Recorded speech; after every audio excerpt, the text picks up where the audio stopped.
Entonces, buenas noches a todos. ¿Cómo están? Buenas noches, profe. Buenas noches, profe. Hola, profe. Bien, Buenas señor. noches, profe. ¿Qué tal la cuarentena?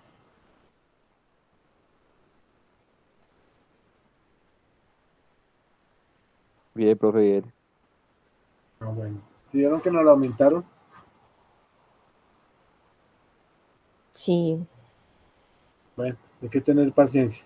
Por ahí escuché a una persona de salud, que trabaja en la salud, que parece que van a hacer las implementaciones cada 15 días, van a generar más cuarentena. O sea, deberían ya definirse, ¿cierto?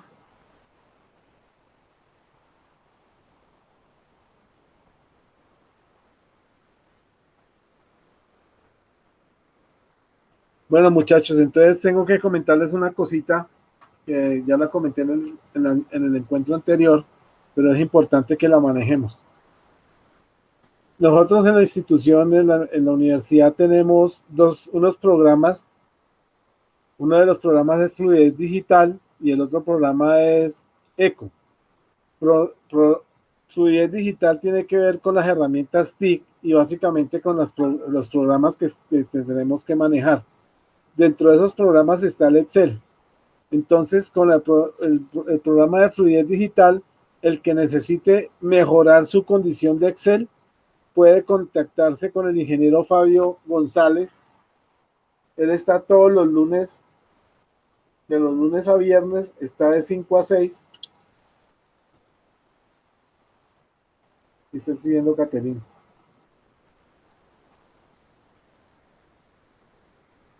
Dice que está enfermita.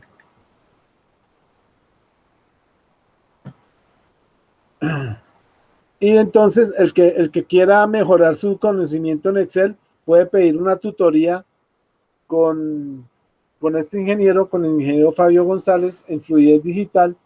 Y a mí me parece una buena opción para aprovechar.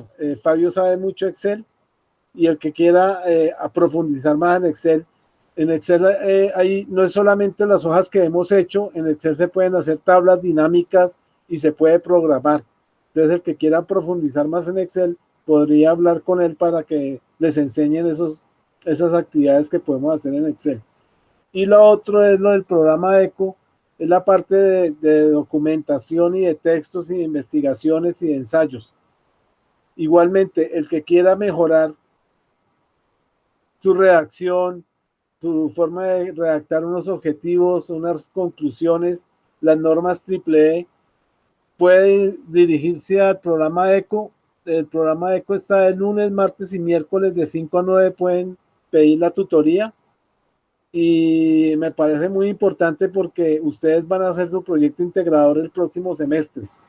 Y estamos siendo muy exigentes los jurados con la parte de redacción, con la parte del copy-page, con la parte de referencias del proyecto, con la parte de las conclusiones y los objetivos, tienen que estar muy bien formulados. Entonces yo sí les promuevo para que por favor, si quieren usar estas dos actividades, tanto Fluidez Digital y programa ECO, para que la usen. Bueno, sí, profe.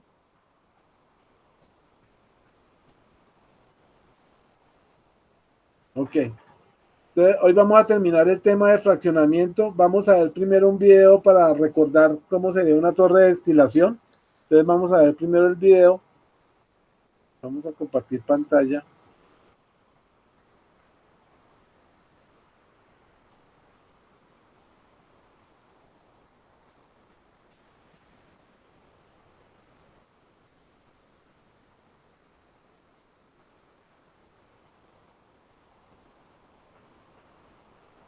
¿Todos están viendo ya el video?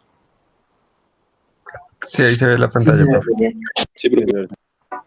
El petróleo es una mezcla de sustancias de apariencia oscura, viscosa y de fuerte olor, que se extrae del interior de la Tierra. Está constituido por una serie de compuestos de hidrocarburos que son de naturaleza orgánica, formados únicamente por átomos de carbono e hidrógeno, cada uno con una cadena carbonada y peso molecular diferente. De hecho, para que el petróleo sea útil, Es necesario separar estas diferentes fracciones de hidrocarburos a través de un proceso de refinación, que se basa en la diferencia de los puntos de ebullición que posee cada una de estas sustancias. Este proceso se denomina destilación fraccionada y comienza cuando el crudo se separa y es calentado hasta que se convierte en vapor. Entonces es bombeado a la base de la torre de destilación. Esta torre está formada por bandejas horizontales dispuestas unas sobre las otras con temperaturas diferentes. Las temperaturas de las bandejas inferiores son más elevadas que las temperaturas de las bandejas superiores. El vapor se eleva como en una tetera que hierve. Cuando se enfría, las moléculas de este se acercan, hecho que posibilita que la sustancia de menor punto de ebullición se condense separándose de la mezcla original. El orden de destilación de las sustancias depende del punto de ebullición de cada una y en consecuencia del número de carbonos que contengan sus moléculas. Así, el aceite lubricante, que está constituido por moléculas con más de 17 átomos de carbono, es la fracción menos volátil. Necesita temperaturas superiores a 305 grados centígrados para hervir. El diésel, que es utilizado como combustible en camiones, posee de 13 a 17 átomos de carbono por molécula, hirviendo en una franja de temperatura más baja, entre 235 y 305 grados centígrados. Enseguida tenemos al queroseno, que es usado como combustible en aviones. Posee de 11 a 12 átomos de carbono y este hierve entre 175 y 235 grados centígrados. La gasolina, usada como combustible en automóviles, es constituida por moléculas que tienen de 5 a 10 átomos de carbono y su franja de ebullición está entre 40 y 175 grados centígrados. El gas, usado como combustible doméstico o industrial, es la fracción más volátil del petróleo, siendo constituido por moléculas que poseen de 1 a 4 átomos de carbono. El residuo de la destilación es constituido por moléculas con más de 38 átomos de carbono, hirviendo a temperaturas superiores a 510 grados centígrados. Es usado para la fabricación de asfaltos que pavimentan calles y carreteras. De esta manera, tenemos que los hidrocarburos compuestos por 1 a 4 átomos de carbono son gaseosos. Los que contienen de 5 a 20 son líquidos y los de más de 20 son sólidos a temperatura ambiente.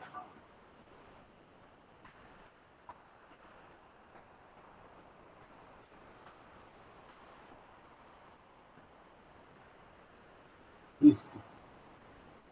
Entonces ahí vimos cómo sería un proceso de destilación, que es lo que se llama fraccionamiento, que es lo que hemos visto. Esa sería una torre de destilación típica para separar los líquidos del gas natural y hacer productos que se puedan vender.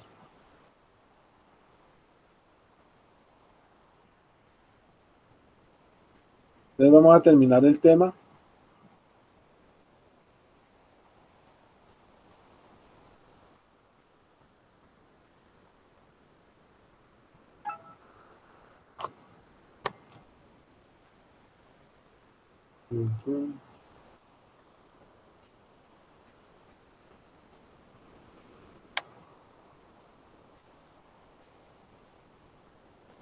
Entonces vamos a mirar cómo es el proceso de fraccionamiento.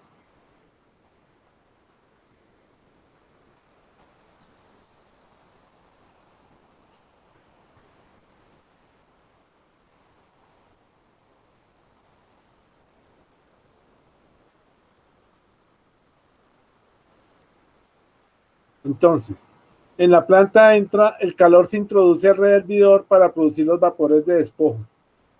El vapor sube a través de la columna contactando el líquido que desciende. El vapor que sale por la cima de la columna entre el condensador donde se remueve el calor que hay enfriamiento, el líquido retorna a la columna como un reflujo. Los platos promueven el contacto entre el líquido y el vapor en la columna. La fase líquida se calienta y vaporiza los componentes más livianos. De esta forma, los componentes pesados se van concentrando en la fase líquida hasta volverse producto de fondo. que era lo que veíamos en la planta, en el video de la planta de deshidratación, de la planta de fraccionamiento. El proceso de fraccionamiento se basa en los datos de diferentes puntos de ebullición de los diferentes hidrocarburos, como observamos en el video. Cada uno de los hidrocarburos, el metano, el etano, el propano, son gases. El N-butano, el N-pectano, el N-hexano y el N-hectano son líquidos. Y superiores a estos productos tenemos que sean sólidos. Aquí tenemos los puntos de ebullición a estas temperaturas de grados centígrados. Va a ebullir cada uno de los componentes. Entonces, los platos están diseñados para tener la temperatura de ebullición o la temperatura de vaporización de cada uno de los componentes para poder ser separados. Las fraccionadores que se usan en el siguiente orden. La desetanizadora, que es para el etano, la despropanizadora, que es para el propano, y la desbutanizadora, que es para el butano. Entonces tengo etano, propano y butano, tengo que tener 3 torres.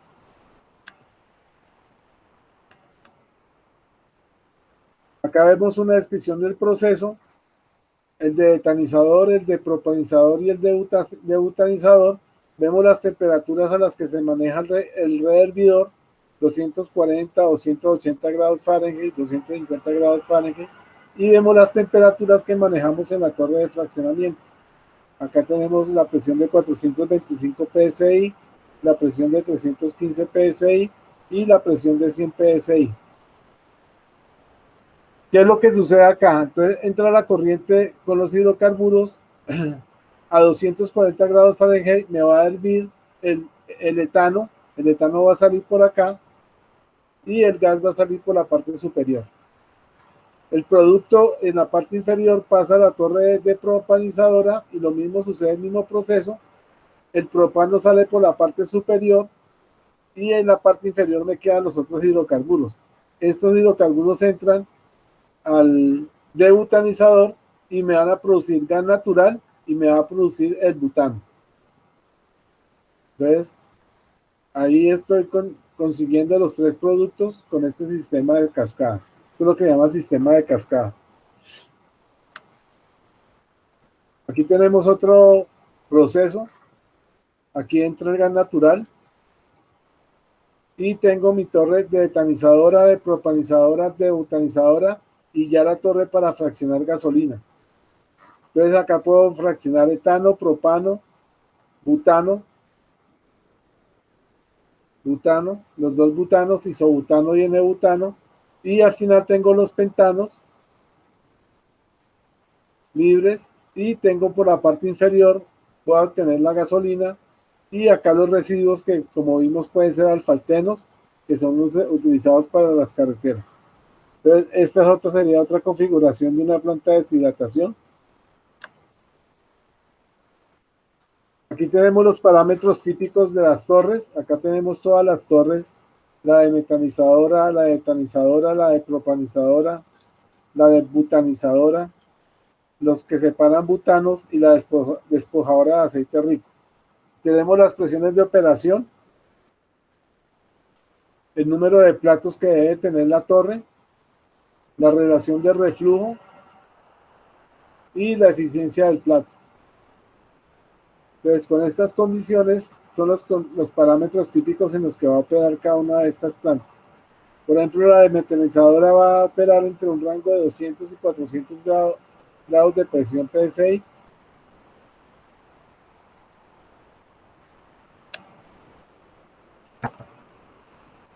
Sistema de refrigeración.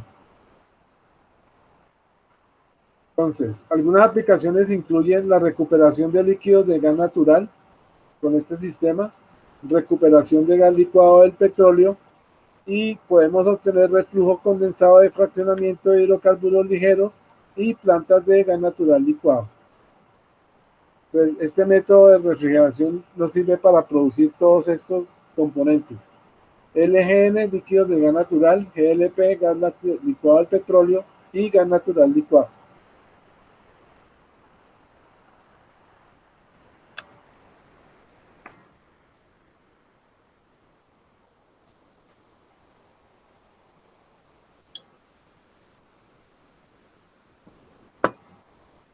La selección de un refrigerante está basada en los requerimientos de temperatura, disponibilidad, economía y experiencia previa.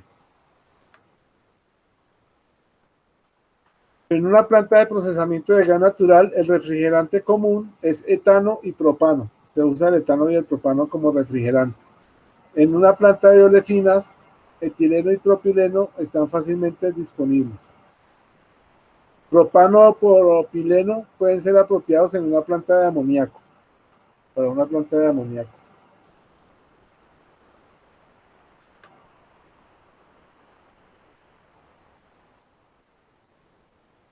¿Qué es el refrigerante?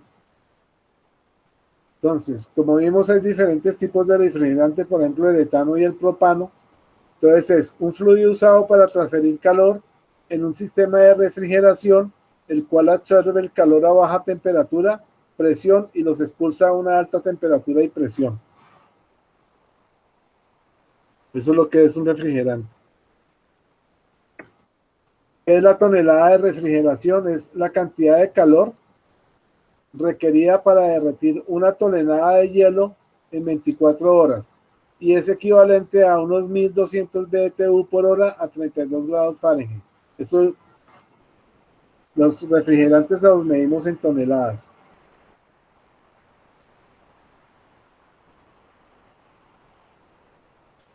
¿Cómo es el ciclo de refrigeración? Entonces tenemos tres ciclos: el vapor, compresión, expansión. La compresión, acuérdense, la hacemos con compresores, la expansión la hacemos con válvulas Joule-Thomson. La absorción, y ya pues lo conocemos perfectamente, y la reacción vapor-agua de compresión de vapor.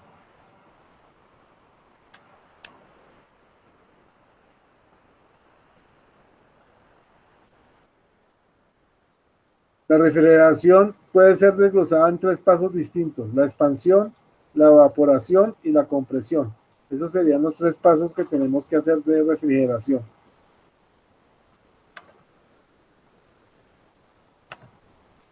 Aquí tenemos un ciclo de refrigeración. Entonces tenemos un compresor que me va a hacer el efecto de compresión. Tenemos una válvula de expansión Joule-Thomson, una válvula muy sencilla, y tenemos un evaporador para vaporizar los líquidos, y tenemos un condensador para licuar el fluido subenfriado. Entonces, este sería el ciclo que estamos manejando, que sería expansión, evaporación y compresión.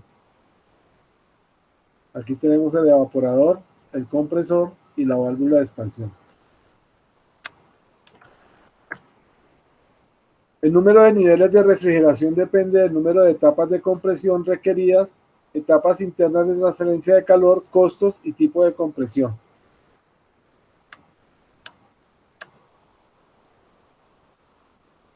Los hidrocarburos refrigerantes comúnmente usados y sus temperaturas de refrigeración son el metano de 200 a 300 grados Fahrenheit, el etano de 75 a 175 grados Fahrenheit, el etileno de 75 a 175 grados Fahrenheit, el propano de 40 a 50 grados Fahrenheit y el propileno de 40 a 50 grados Fahrenheit. Recordemos que todos estos son subproductos del gas natural, ¿no? De los líquidos del gas natural. El propano, el propileno y el etileno son usados en grandes tonelajes de refrigeración y aplicaciones de muy bajas temperaturas.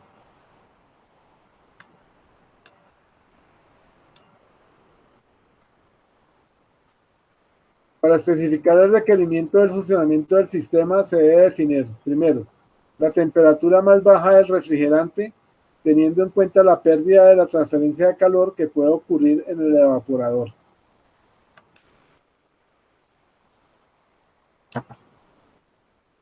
La temperatura de condensación del refrigerante, tomando en cuenta que la transferencia de calor basada en el enfriamiento circulante para lograr la condensación del refrigerante.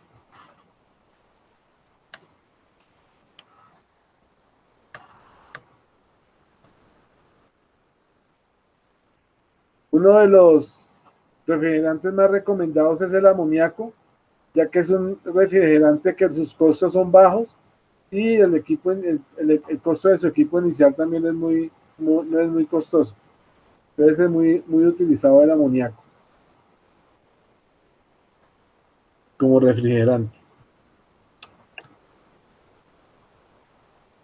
El amoníaco requiere de acero y sistemas de hierro sin cobre o aleaciones.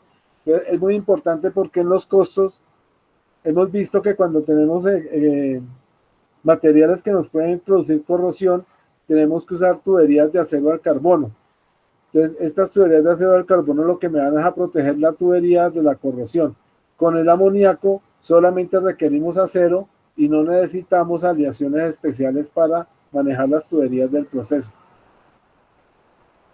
En compresores centrífugos de amoníaco, los sellos laberinto interetapa son de aluminio y las partes rotativas asociadas son maquinadas con acero inoxidable. ¿Qué es un laberinto interetapa de un compresor? Los compresores tienen varias etapas de compresión. Entonces yo puedo tener una etapa de compresión, 2 etapas o 3 etapas. Cada una de las etapas se llama laberinto interetapa.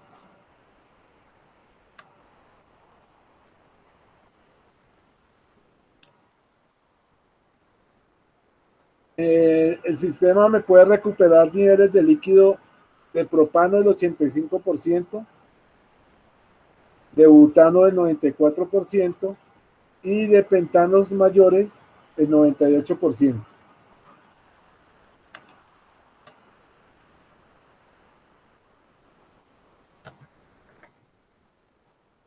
La mayoría de las plantas de refrigeración usan freón como refrigerante y como límite de temperatura más bajo 20 grados Fahrenheit. El refrigerante para las plantas de refrigeración es freón.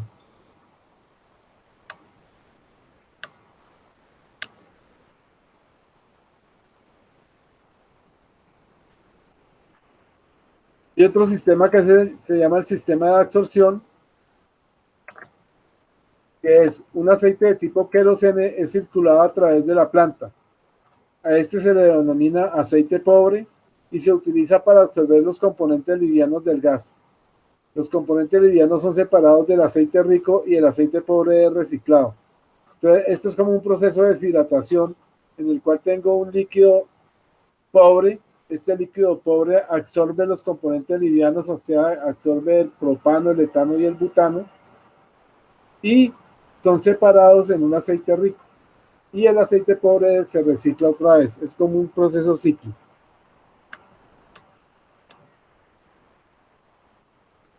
Acá tenemos una torre de absorción. Acá tenemos el absorbedor. La torre que va a haber contacto para que se revuelva el aceite rico y el aceite pobre. El etanizador. Y la torre de regeneración. De aceite rico a aceite pobre. Por aquí entra la entrada del gas. El gas entra a la torre, se pone en contacto con el líquido, con el aceite de absorción. El aceite de absorción absorbe los líquidos que trae el gas natural y sale por acá como aceite rico. Pasa por todos estos equipos y es reinyectado como aceite pobre.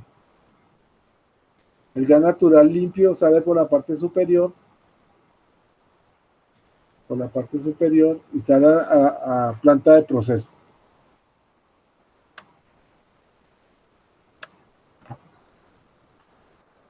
El aceite en el absorbedor fluye donde se calienta a una temperatura suficientemente alta para manejar los propanos, butanos y pentanos y otros componentes líquidos del gas natural.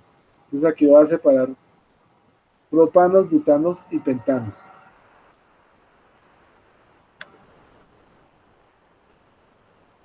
Los niveles en los que puedo yo recuperar líquidos en la torre de absorción son metano 80% de propano, butano 90% y pentanos mayores 98%.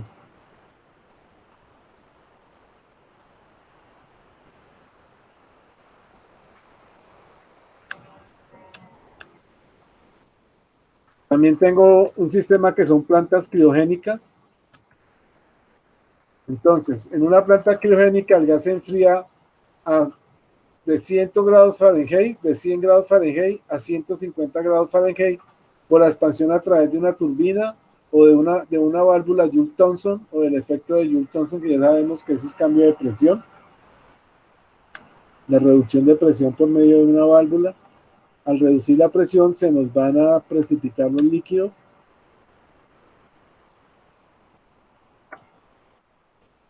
Los líquidos se separan del gas de entrada a 100 grados Fahrenheit y a 1000 psi. El gas deshidratado a menos de una parte por millón de vapor de agua para asegurar que los hidratos no se formarán en las bajas temperaturas encontradas en la planta. Acordémonos que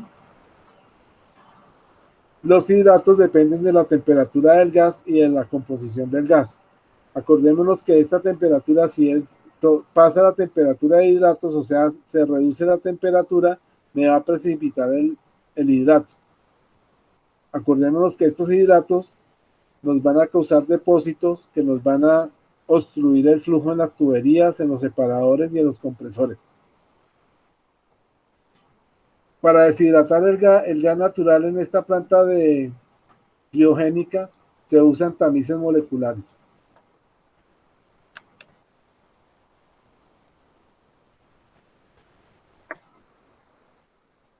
Debido a las temperaturas más bajas, las plantas criogénicas tienen los niveles más altos de recuperación de líquidos. Los niveles típicos son C2, 60% mayor, C3 mayor del 90% y C4 más el 100% de recuperación. Entonces, esta recupera alto porcentaje de los líquidos del gas natural.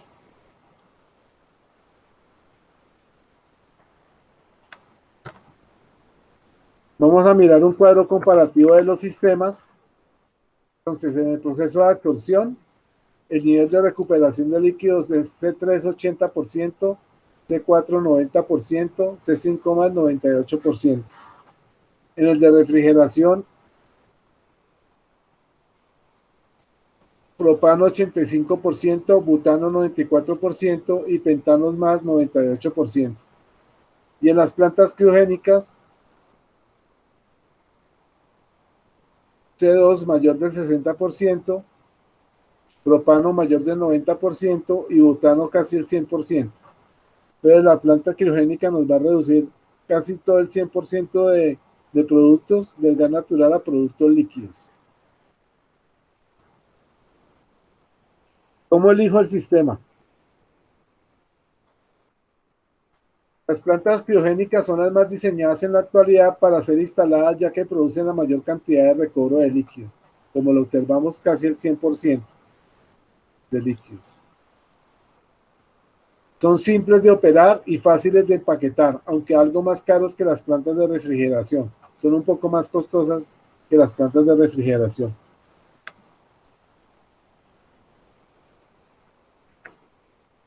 Las plantas de refrigeración pueden ser más económicas para corrientes de gas rico, donde no se desea recuperar etano.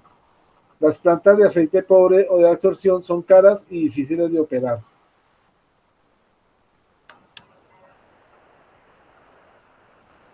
Para el diseño de las plantas, tenemos que tener en cuenta la presión de operación a la que va a trabajar la planta de fraccionamiento, el número de etapas que vamos a tener en la torre de fraccionamiento, la relación del reflujo, cuánto líquido estamos recuperando del vapor que estamos produciendo y la temperatura de operación.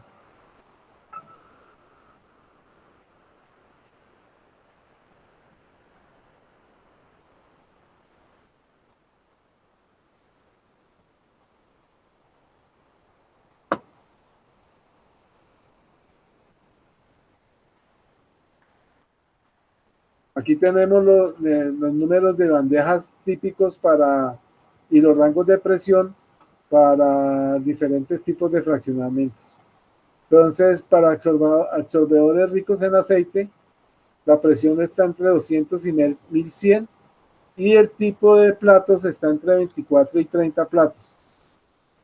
Para el de metanizador, el rango de presión está entre 550 y 650 psi para unos platos de 14 a 30 y asimismo para el etanizador, para el propanizador y para el butanizador. Entonces tengo la temperatura, la presión de operación, y tengo el número de platos que voy a tener dentro de la torre de destilación.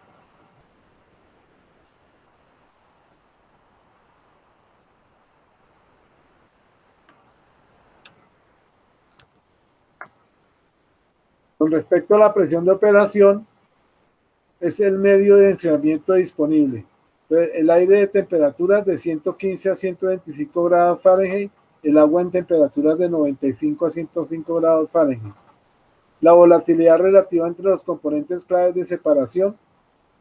A menor presión maximiza la volatilidad relativa. Acordémonos que la volatilidad relativa tiene que ver con la vaporización, las temperaturas de vaporización que va a tener cada componente para poderse separar del gas natural. Los costos de eficiencia de operación: a menor presión aumenta el costo, y a presiones muy elevadas hay menor eficiencia del proceso.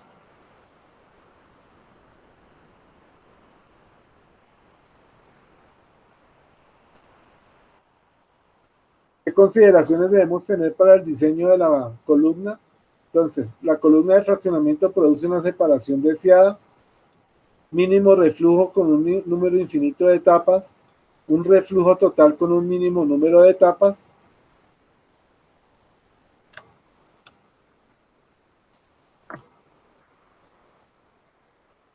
Bueno, la eficiencia en la separación de las plantas de fraccionamiento depende de varios factores. Depende de la diferencia de los puntos de ebullición de los componentes de la mezcla. Como observamos, cada componente tiene un punto de ebullición, una temperatura a la cual se vaporiza. La presión de operación a la que vamos a trabajar con la torre de fraccionamiento, los parámetros físicos químicos de los componentes.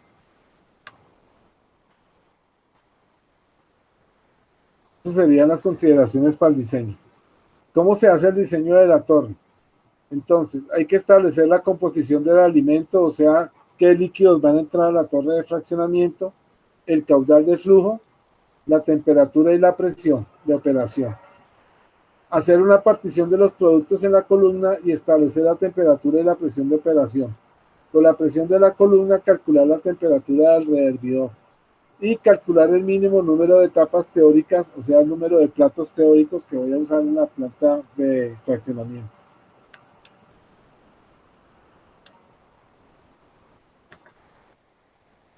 Calcular la mínima relación de reflujo. Acordémonos que reflujo es el líquido en la parte superior de la torre, me va a salir vapor. Yo le meto un condensador, ese condensador me va a licuar los últimos líquidos que trae ese vapor. Esos líquidos van a volver a entrar a la columna de destilación y me van a producir otra vez hidrocarburos líquidos. Obtener la relación de etapas teóricas y el reflujo de operación. Ajustar el reflujo real para vaporización del alimento si es necesario.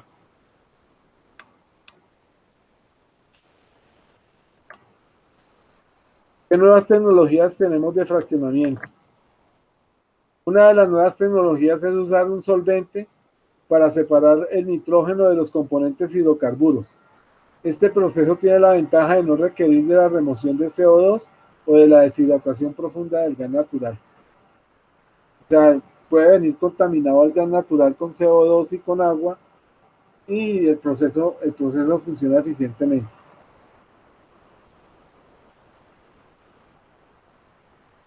La principal desventaja de este proceso es que los componentes hidrocarburos son absorbidos y son regenerados a baja presión.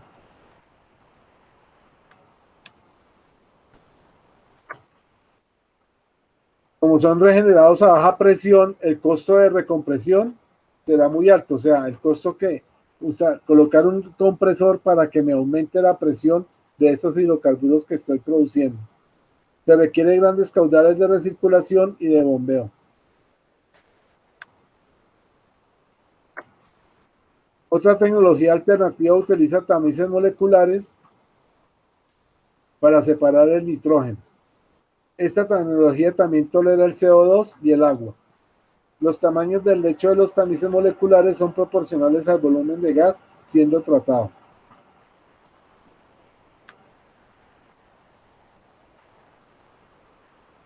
Este proceso se aplica a pequeños volúmenes de gas natural. Para pequeños volúmenes de gas natural, su operación es sencilla y su mayor desventaja de este proceso es que el producto metano es generado requiriendo una baja presión y necesita recompresión.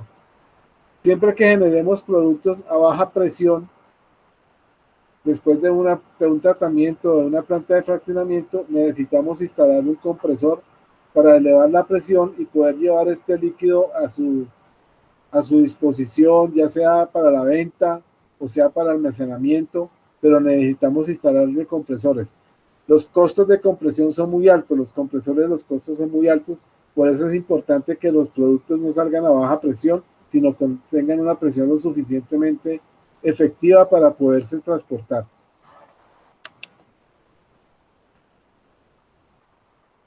¿Cómo se puede calcular el poder calorífico? Entonces vamos a mirar un cálculo para poder calcular el valor calorífico máximo para dos corrientes de gas, una alimentación y un gas residual. Y vamos a calcular la disminución de los costos, que va a valer $2 por millón de BTUs. Entonces, yo tengo mi composición del gas natural que estoy manejando. Tengo nitrógeno, CO2, tengo metano, butano, propano, etano, propano, butano, pentanos, hexanos más, y tengo la cantidad de gas que va a entrar, que son 330 millones de pies cúbicos por día.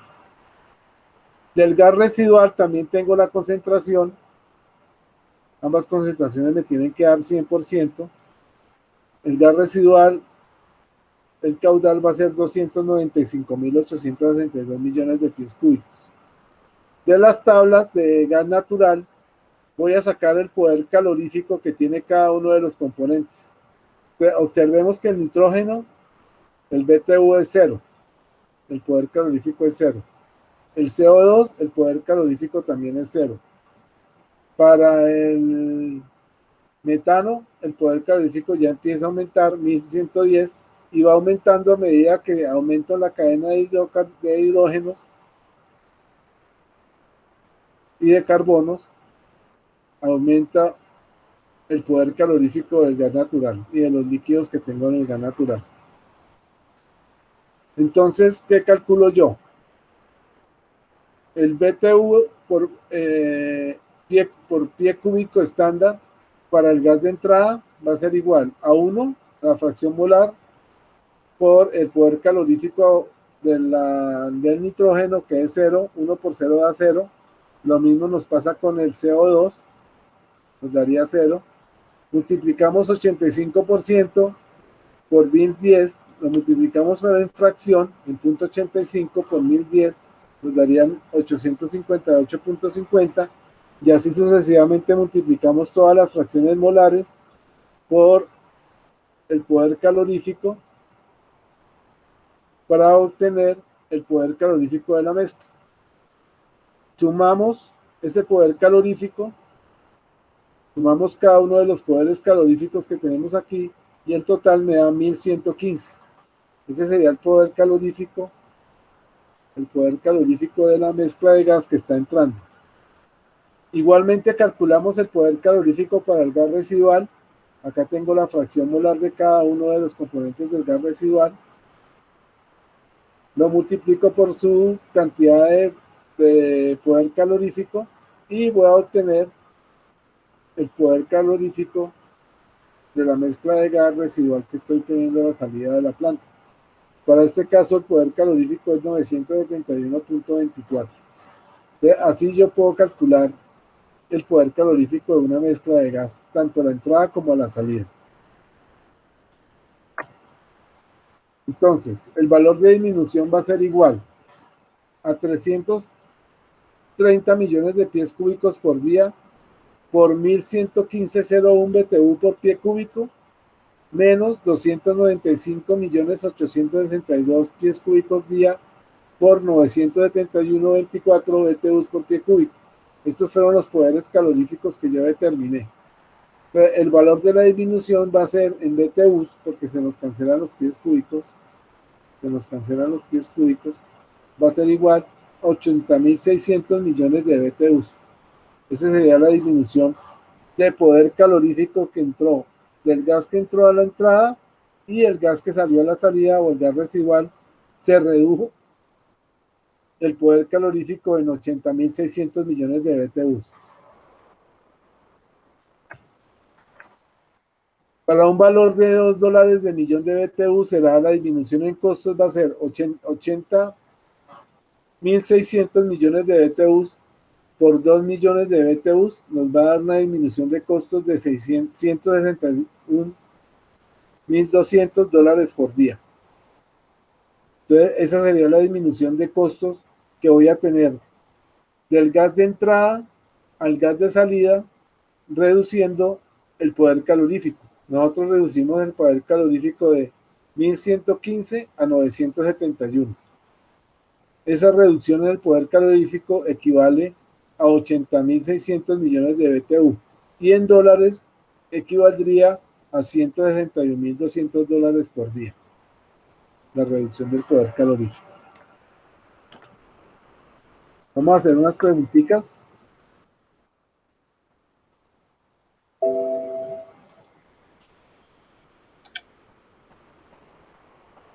Entonces,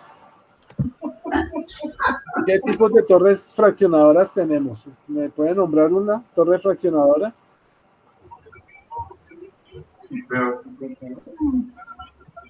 ¿Cuál?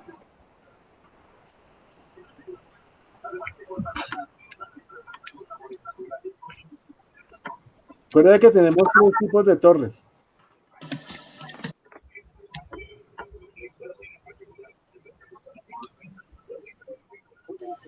La despropanizadora. Sí, esa es una. La depropanizadora.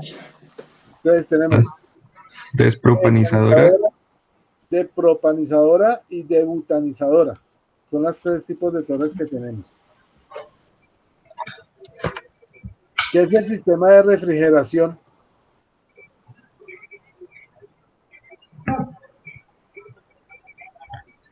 Es la planta que procesa el gas natural. Pues es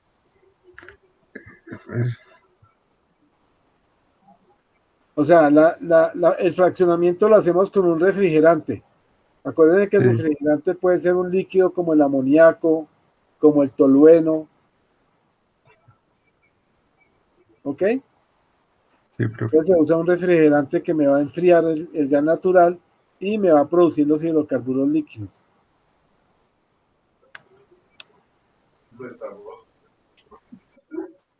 Ok. ¿Qué es el proceso criogénico? Perdón, ¿qué es el proceso de absorción?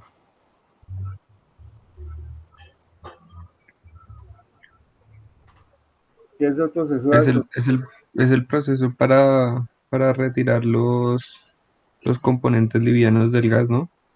Sí, entonces es muy parecido ¿se acuerdan que es con un aceite? Entonces yo tengo un aceite rico, un aceite pobre, lo mezclo con los hidrocarburos del líquido del gas natural, me va a quedar un aceite rico.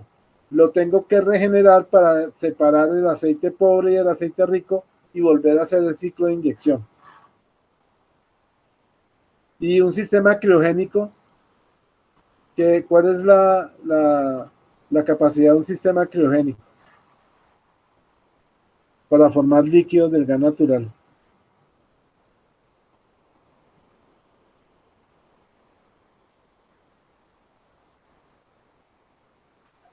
En el proceso criogénico se deshidratan a menos de 1 parte por millón de vapor de agua del gas, ¿no? Sí, pero ¿a qué temperatura se debe manejar para producir los líquidos? O sea, Ah, básicamente esto es una producción de gas natural licuado. Entonces, esto tiene una temperatura. Bajas temperaturas. Bajas, no, altas temperaturas. Perdón, altas. sí, en Fahrenheit, ¿no? En En la Fahrenheit. entrada. 150 grados, básicamente. A 150, 160 grados, yo puedo bajar la temperatura y se me van a formar los hidrocarburos líquidos del gas natural. ¿Y cuáles son las variables para el diseño de una planta de fraccionamiento? ¿Qué variable tenemos que tener en cuenta? La presión de operación, relación de reflujo, temperatura de operación y número de etapas. Sí, muy bien, correcto. Ok. Bueno, entonces yo creo que hoy por hoy vamos a dejar así porque para empezar el otro tema es ya diseño de gasoductos, flujo natural de gasoductos. Vamos a ver gas natural licuado y vamos a ver gasoductos virtuales. Entonces, para no dejarlo cortado, vamos a empezar ese tema, lo empezamos el lunes de la siguiente semana. Bueno, Bueno, profe. Bueno, profe, gracias. entonces vamos a detener la